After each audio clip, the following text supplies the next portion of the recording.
The main reason for new traders losing money and experienced traders are making money.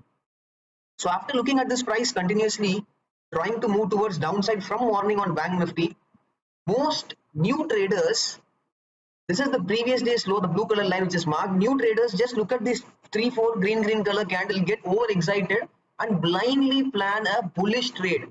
But remember one factor, whereas the experienced traders never think in the perspective of going against the market direction. Just because 3-4 green color candle formation, it doesn't mean price has to move up. Remember the VWAP, the blue color line which you could see here is the VWAP. Price is still below the VWAP. That means still sellers are trying to push the price, or they might come to push the price towards downside. Just look at the chart which I'm pushing down. Slowly, steadily, Bank Nifty is continuing in which direction? Towards downside.